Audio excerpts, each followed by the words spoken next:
આકાશવાણી ભુજ સમાચાર શીતલ વૈષ્ણવ વાંચે છે. નમસ્કાર. પ્રધાનમંત્રી નરેન્દ્ર મોદી આજ રોજ તમિળનાડુના કોઇમ્બતુરથી પ્રધાનમંત્રી કિસાન સન્માન નિધિ યોજનાનો 21મો હપ્તો જાહેર કરશે. આ પ્રસંગે શ્રી મોદી દેશભરના ખેડૂતોને સંબોધિત કરશે. કૃષિ મંત્રી જીતુ વાઘાણીએ કહ્યું, મુખ્યમંત્રી ભૂપેન્દ્ર પટેલની અધ્યક્ષતામાં અને નાયબ મુખ્યમંત્રી હર્ષ સંઘવીની ઉપસ્થિતિમાં ગાંધીનગર ખાતે રાજ્યકક્ષાનો આ કાર્યક્રમ યોજાશે. યોજનાના 21મા હપ્તા હેઠળ રાજ્યના 49,31,000થી વધુ ખેડૂત પરિવારને 986 કરોડ રૂપિયાથી વધુની સહાય ચૂકવાશે. કાર્યક્રમમાં કૃષિ અને બાગાયતની વિવિધ યોજનાના લાભાર્થી ખેડૂતોને સહાય અને મંજૂરી પત્રોનું મુખ્યમંત્રીના હસ્તે વિતરણ કરાશે. ભાજપે બિહારમાં વિધાનસભામાં ધારાસભ્ય દળના નેતાની ચૂંટણી માટે ઉત્તર પ્રદેશના નાયબ મુખ્યમંત્રી કેશવ પ્રસાદ મૌર્યને કેન્દ્રીય નિરીક્ષક તરીકે નિયુક્ત કર્યા છે, જ્યારે કેન્દ્રીય કાયદા અને ન્યાય મંત્રી અર્જુન રામ મેઘવાલ અને ભૂતપૂર્વ કેન્દ્રીય મંત્રી સાધ્વી નિરંજન જ્યોતિને કેન્દ્રીય સહનિરીક્ષક તરીકે નિયુક્ત કરવામાં આવ્યા છે. આ નામોને ભાજપ સંસદીય બોર્ડ દ્વારા મંજૂરી આપવામાં આવી હતી. જંગલી પ્રાણીઓના હુમલા અને ડાંગરના પાકમાં પાણી ભરાઈ જવાથી થયેલા પાકના નુકસાનને હવે પ્રધાનમંત્રી ફસલ બીમા યોજના હેઠળ આવરી લેવામાં આવશે. કૃષિ અને ખેડૂત કલ્યાણ મંત્રાલયે જણાવ્યું હતું કે સુધારેલા માળખા હેઠળ જંગલી પ્રાણીઓના હુમલાને કારણે થતા પાકના નુકસાનને હવે સ્થાનિક જોખમ શ્રેણી હેઠળ 5મા એડ ઓન કવર તરીકે ઓળખવામાં આવશે, જ્યારે ડાંગરના નુકસાનને સ્થાનિક આફત હેઠળ ફરીથી રજૂ કરવામાં આવશે.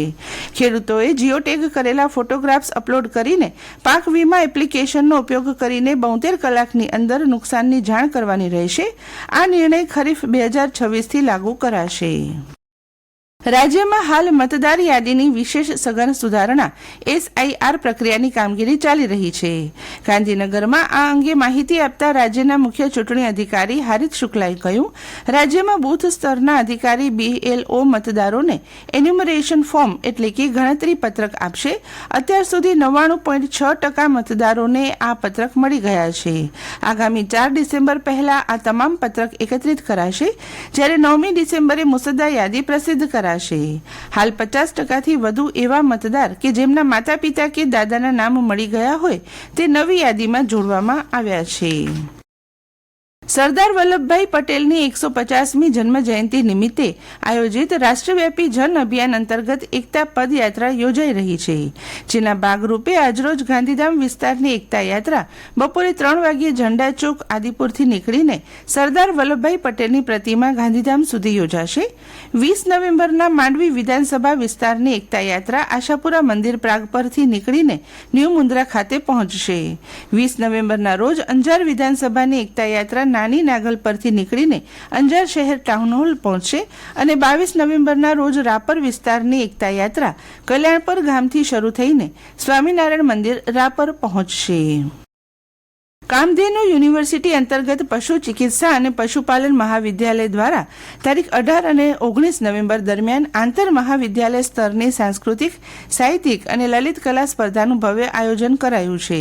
રાજ્યની વિવિધ વેટરનરી, ડેરી તથા ફિશરીઝ સાયન્સ કોલેજોમાંથી અંદાજે 400 વિદ્યાર્થી તેમજ 40 પ્રાધ્યાપકો આ 2 દિવસીય સ્પર્ધામાં ભાગ લઈ રહ્યા છે. કુલ 15 જેટલી સ્પર્ધાઓનું આયોજન કરાયું છે. હાલ દેશભરમાં કચ્છથી કાશ્મીર સુધી તીવ્ર ઠંડીનો માહોલ છવાયો છે. રાજ્યમાં આગામી 7 દિવસ વાતાવરણ શુષ્ક રહેવાની હવામાન વિભાગે આગાહી કરી છે.